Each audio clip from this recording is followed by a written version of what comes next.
Hi everybody, my name is Jo and I love to read, but today we're going to talk about writing. Today's video is my December and January writing update. I have been working on background stuff and not actually writing the manuscript for what feels like forever. Ever since I have restarted this project, started to write again, which I think was back in maybe October or something.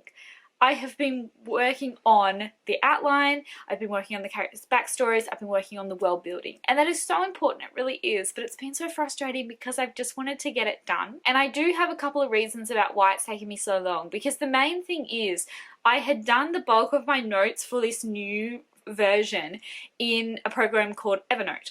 But even though it's a handy thing that I can sync across all my devices, I just don't like it. I don't know why. I'm just not as into the interface. For some reason, I just can't get with it this sort of time. So I decided that I wanted to then put all of my notes into a Word document, which is kind of nuts because when I'm on the fly, I'm not going to have access to that Word document, whereas I could have access to the Evernote one. But I don't know. Anyways, I've learnt how to use outlines in Word where I can actually have, I will insert a clip for you guys to show you, but where I can actually have down the side of the navigation page, I can have a contents page and it's linked to your document if you set it up a certain way. So you can click on that and there it is.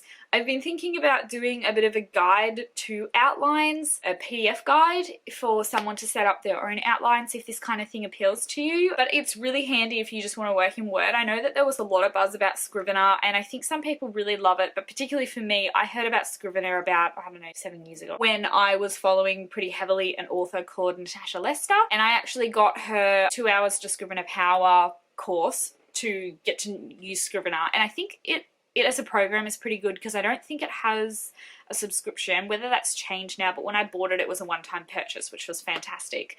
And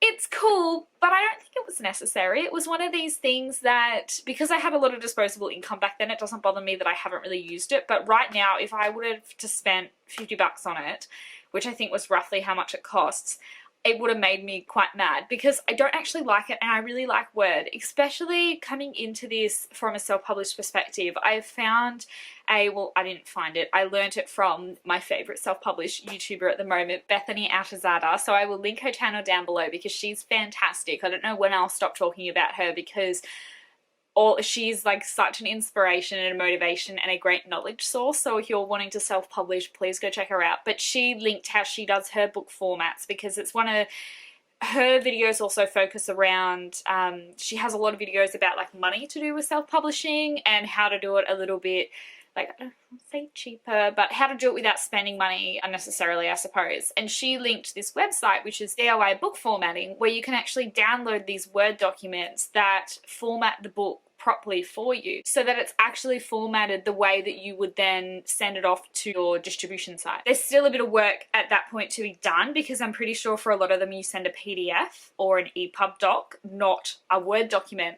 but the conversion is a lot minor than if you were to just start typing into a normal Word document and printing it out on like an A4 sheet. It actually sort of formats the Word document for you so that it's the right page size and everything like that. So I highly recommend checking that out.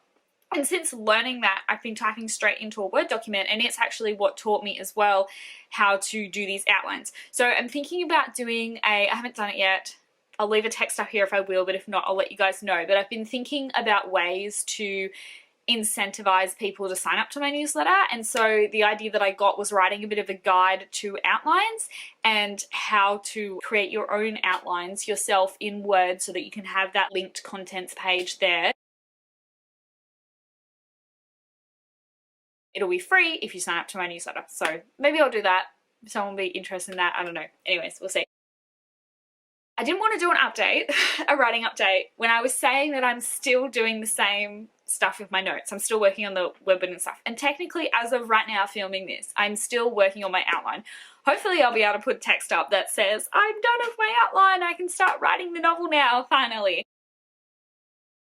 But I'm definitely onto outline. I'm not onto world building, background information stuff. And the reason why it took me so long, aside from the fact that I was moving all of my notes from one program to the next, I was also creating one completely brand new character and then editing the backstory for another character.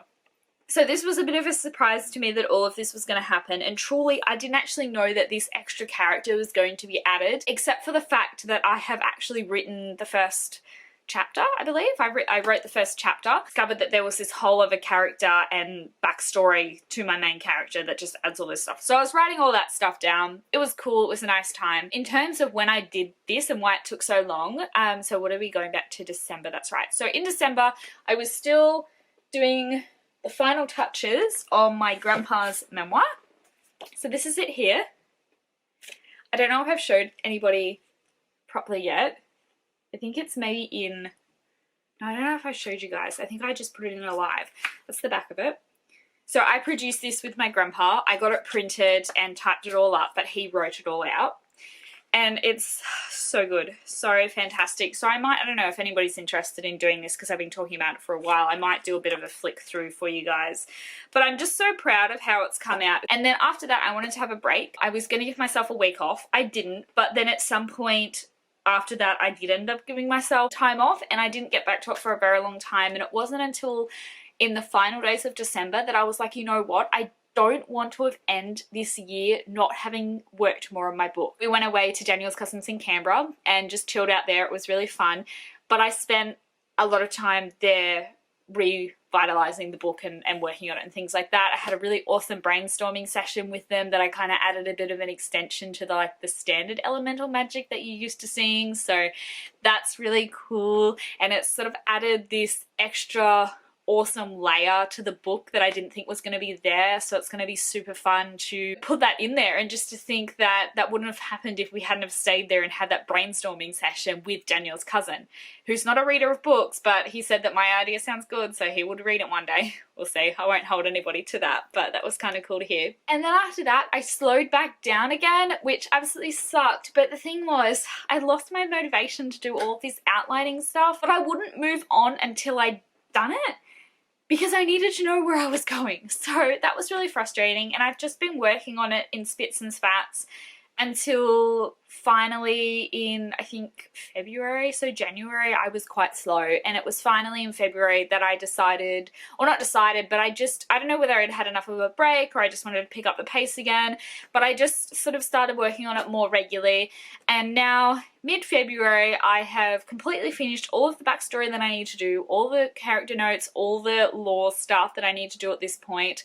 And I am working on my outline now. I'm towards the end of it. I'm curious to see roughly how many words I'm estimating that I'm gonna make. That's been a bit of an interesting experiment to do, because I always thought that 800,000 words was a lot, but it's actually not for my genre, urban fantasy. It's in the lower end, but it's also quite normal. So that's what I'm gonna aim for, and I'm curious to see how that goes. But I think I'm gonna go because I feel like I've babbled on enough and I don't really have anything else to say. I'm just so glad that I can actually say now that I'm ready to start writing words probably this weekend, if not sooner. I just need to get the outline finished and then I'm ready to go, and that's gonna be super, super fun. So thank you guys so much for watching this video. Don't forget to like, comment and subscribe, and I'll see you guys in another one. Bye!